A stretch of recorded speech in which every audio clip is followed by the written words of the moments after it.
queridos, nesta manhã luminosa em nossas vidas, buscamos Jesus em nossos corações, para sentir a sua presença, Senhor, manifestada nos seus mensageiros, estes exemplos vivos do seu Evangelho na terra, que vieram ter conosco nesta manhã, para nos envolverem nas vibrações suaves e esperançosas.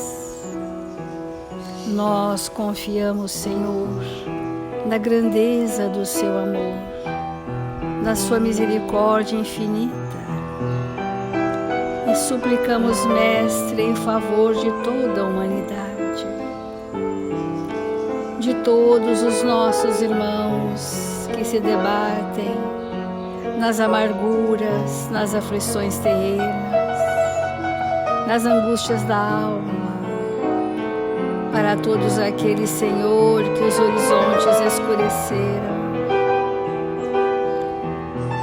Ampara, Mestre querido, a todos os nossos irmãos em humanidade. Socorre a nossa pequenez, suprindo as nossas imensas limitações, e dá, Senhor, que possamos servir de instrumentos dignos e úteis a serviço do bem, onde quer que estejamos, hoje e sempre. Obrigada, amigos queridos, obrigada, Senhor Jesus, e que assim seja, Mestre.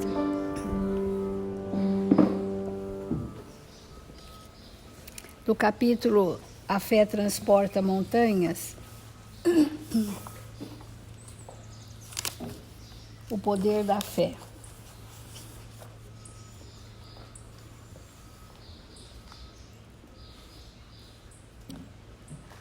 É preciso se guardar de confundir a fé com a presunção. A verdadeira fé se alia à humildade. Aquele que a possui coloca sua confiança em Deus mais do que em si mesmo, porque sabe que simples instrumentos da vontade de Deus não pode nada sem Ele. Por isso os bons espíritos vêm em sua ajuda.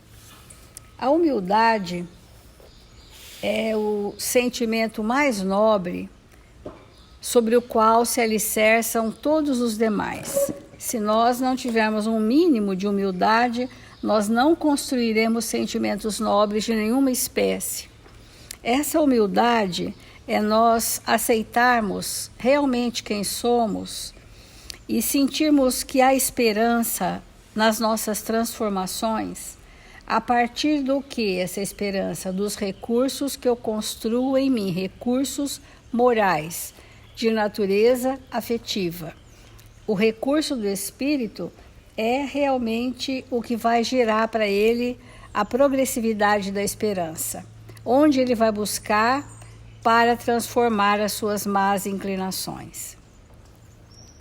Nós estamos falando que o lar que se evangeliza, que não é só aquele que faz o culto semanalmente, mas aquele que traz Jesus para os relacionamentos, necessita de cada um dos seus membros um empenho extremado, sejam os pais, sejam os filhos, outros que lá convivem, para que essa harmonia no lar, como ontem nós falamos, que Jesus nos ensinou, que ao adentrarmos um lar, devemos dizer a paz seja nesse lar. Nós estamos querendo dizer que a base das nossas imensas dificuldades ainda é o egoísmo. A vida em família é um recurso divino para que a convivência no lar gere relacionamentos profundos e a gente possa, então, vencer o nosso egoísmo. Eu trouxe para a gente refletir hoje, na parábola do filho pródigo, como nós podemos perceber o egoísmo.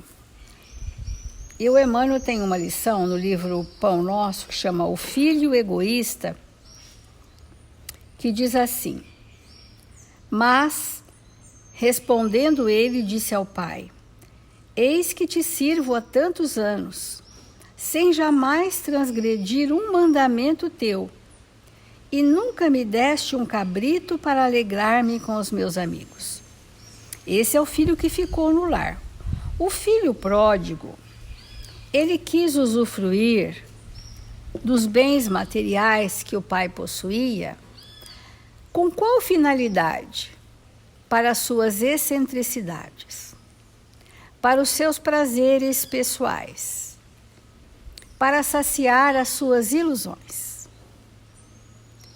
E nós podemos dizer que isso é um estado do egoísmo, mesmo ele sendo, entre aspas, pródigo.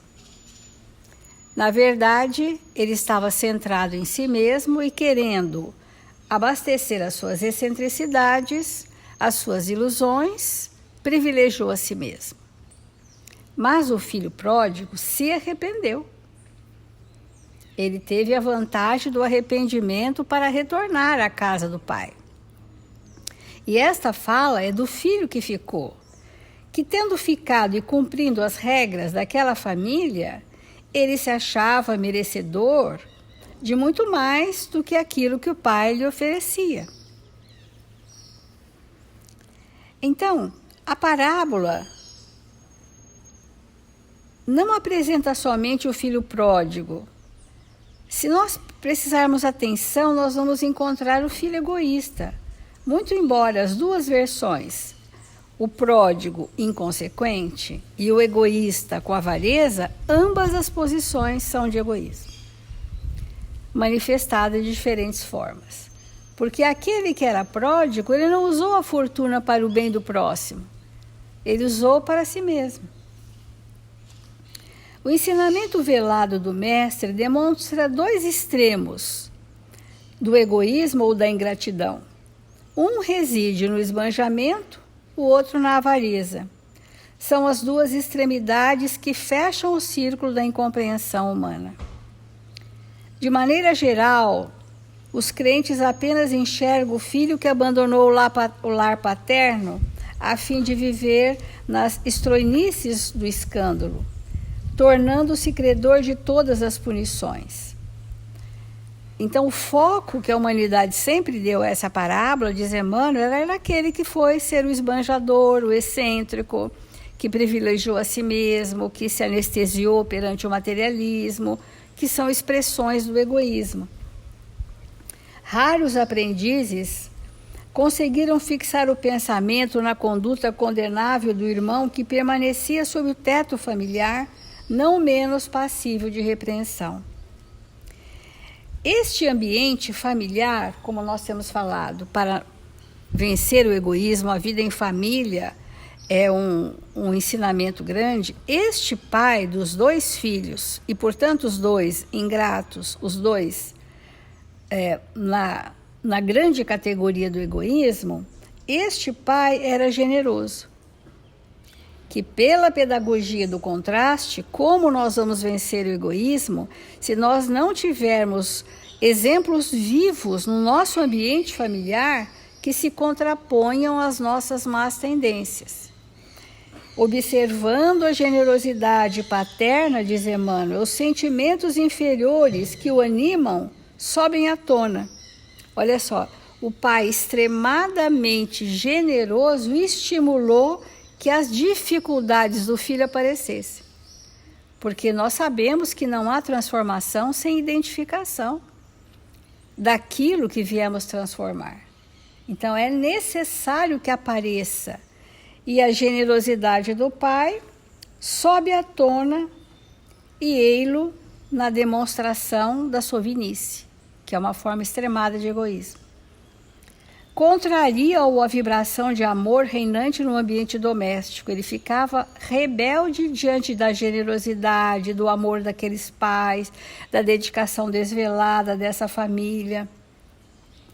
Como autêntico ocioso, ou aqui está dizendo preguiçoso, os anos de serviço em família invoca na posição de crente vaidoso a suposta observância da lei divina, porque ele achou que ficando no lar, com sentimentos de sovinice, com inveja do filho, do irmão que partiu para esbanjar na vida, mas cumprindo regras externas, ele estivesse cumprindo a lei de Deus.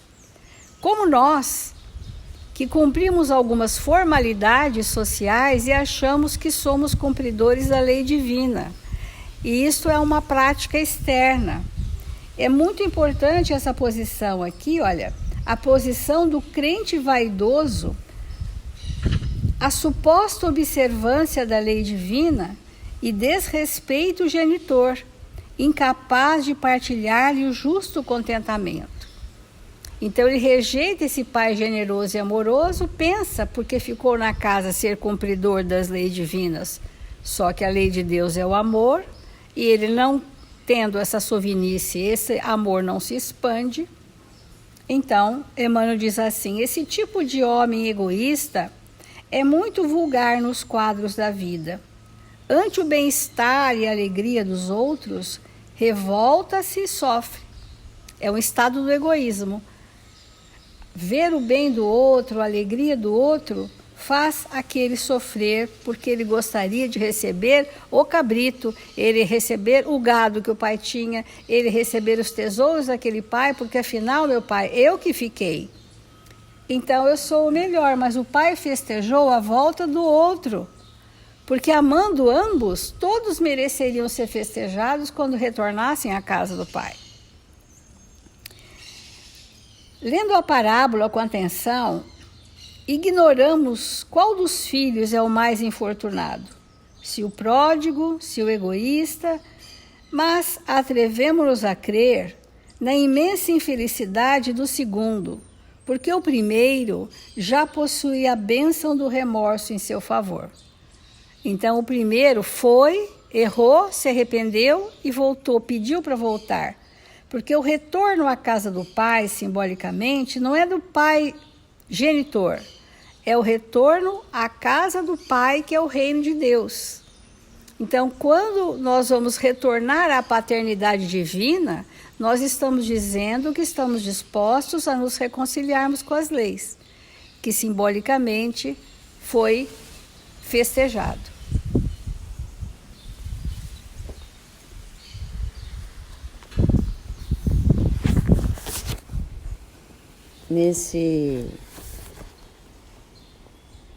Nessa questão do Livro dos Espíritos, que nós estamos demorando o nosso pensamento, que é a questão 917,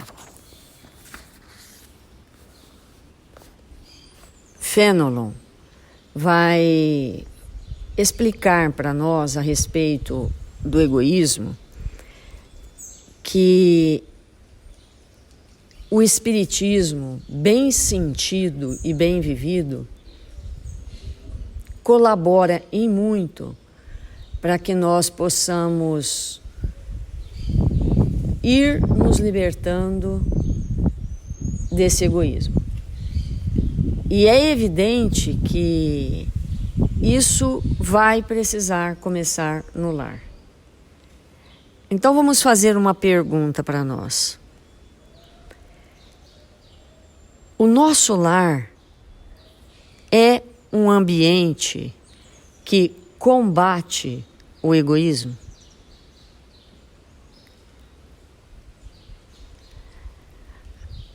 A vivência que nós temos dentro do lar é uma vivência que nós refletimos sobre essa mazela que trazemos em nossa intimidade?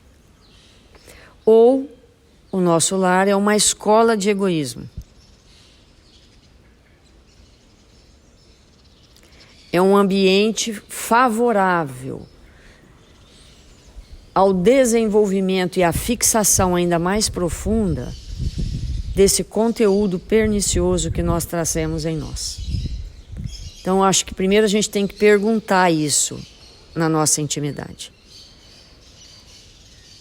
Depois de ter feito essa pergunta, é necessário que haja dentro do lar alguém com uma disposição íntima a trabalhar na sua intimidade essa dificuldade para que isso seja amenizado dentro do lar. Porque se todos são egoístas e ninguém está disposto a uma renovação íntima, então falar sobre isso é lançar pérolas aos porcos, como Jesus nos falou. Não vai adiantar. E qual é a ação que nós devemos ter dentro do nosso lar para ir combatendo efetivamente isso? Primeiro, identificar. Segundo, compreender qual é a consequência disso para nós ao longo da nossa existência. O quanto nós vamos ficar se permanecermos nesse estado de egoísmo que nos encontramos, o quanto vamos ficar chafurdados na materialidade que nos impedirá realmente de sermos felizes. Então esse texto ele diz assim: o egoísmo se funda sobre a importância da personalidade. Ora, o Espiritismo bem compreendido, eu repito, faz ver que as coisas de tão alto e que o sentimento da personalidade desaparece de alguma forma diante da imensidade, destruindo essa importância, ou pelo menos fazendo vê-la como ela é, ele combate necessariamente o egoísmo. É o choque que o homem experimenta do egoísmo dos outros que o torna frequentemente egoísta, porque sente a necessidade de se colocar na defensiva. Então, veja bem, quanto mais egoísmo no mundo, mais egoístas. Porque numa atitude egoísta de alguém, invariavelmente nos colocamos numa posição defensiva, como o Evangelho, como o Livro dos Espíritos nos mostra, e vamos ter uma atitude igualmente egoísta. Então, o egoísmo, ele é muito vasto. A consequência disso na nossa intimidade é de uma imensidão imensurável. Mas uma das questões mais importantes do egoísmo é que, nesse estado, o outro, seja ele quem for, não nos importa. Naquele momento em que nós estamos exercendo o egoísmo, nós não estamos nem um pouco preocupados com aquele que está ao nosso redor, mesmo que ele seja um filho, uma esposa, um pai, uma mãe, um marido, um irmão. Nós não temos condição, naquele instante, no exercício do egoísmo, de pensar no outro. Nesse momento de pandemia, que nós estamos vendo uma situação bem crítica, isso está extremamente evidente. Quando uma pessoa sai na rua sem máscara, ela está dizendo: eu não me importo com você. Eu não me importo com ninguém que se aproxima de mim. Porque, na verdade, todos nós sabemos que a máscara protege o outro de nós. Então, quando o outro está com a máscara, nós estamos protegidos dele. E quando nós estamos com a máscara, nós estamos protegendo o outro de nós. Uma coisa bem simples. Bem simples. E nós estamos vendo que a dificuldade que está sendo no país e no mundo inteiro das pessoas compreenderem isso. Então, e não só isso, evidentemente. Muitas vezes a pessoa ainda está podendo contaminar outras criaturas e elas não se importam. Saem por aí agindo com uma normalidade, entre aspas, sem nenhuma preocupação com o outro. Então, voltando ao nosso lar, que é o tema dos nossos evangelhos, como nós percebemos o nosso egoísmo dentro do lar? Que atitudes que a gente toma, que a gente se pega fazendo, que é para nós claramente uma atitude egoísta. Porque a gente vê com mais clareza o egoísmo do outro. Mas como observar isso em nós? O culto no Evangelho do Lar tem essa função. Então nós vamos sugerir que essa semana, quando fizermos o culto, que nós possamos fazer essa pergunta uns para os outros. Como eu percebo o meu egoísmo aqui dentro de casa? Que atitudes revelam isso? Primeira pergunta. Segunda pergunta. Como fazer diferente? Agora, para fazer diferente, já que isso é uma coisa incrustada em nossa intimidade secularmente, milenarmente, primeiro, nós já temos que estar incomodados com aquilo. Aquilo já tem que causar em nós um incômodo. Porque se isso não nos incomodar, qual é a chance de mudar? Nenhuma. E qual que é a forma que Deus encontra para que nós possamos desalojar em nós esse egoísmo? Quando nós começamos a conviver com outras pessoas e vamos percebendo que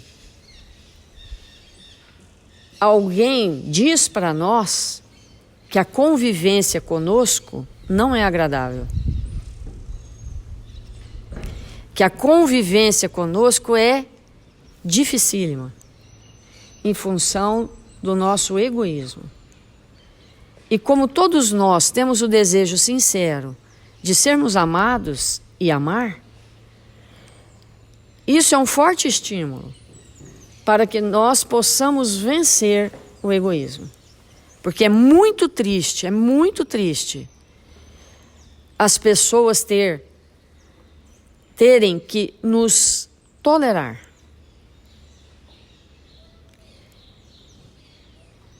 Então, para que nós possamos deixar de sermos pessoas a serem toleradas, temos que vencer o egoísmo. Então, identificar, nos incomodar, iniciar um trabalho conosco mesmo e termos um ritmo, interrompermos o fluxo do nosso pensamento, que é um pensamento egoísta. Então vamos levar isso para o nosso Evangelho. Dizer a prece.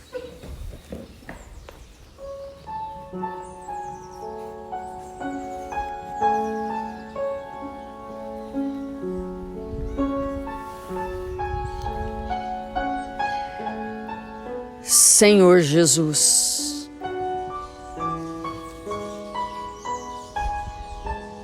divino amigo das nossas vidas, que o nosso lar, Senhor, possa contribuir para que possamos vencer em nós o egoísmo. Que o nosso lar, Jesus, seja uma escola a nos auxiliar, a libertar dessa chaga, Senhor, nos tornando mais fraternos, mais humildes, percebendo todos aqueles que estão ao nosso redor. Mil vezes obrigado, Senhor, porque nos encontramos em Seu nome.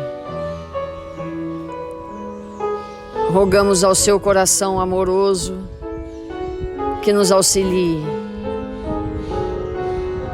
a vencer a nós mesmos.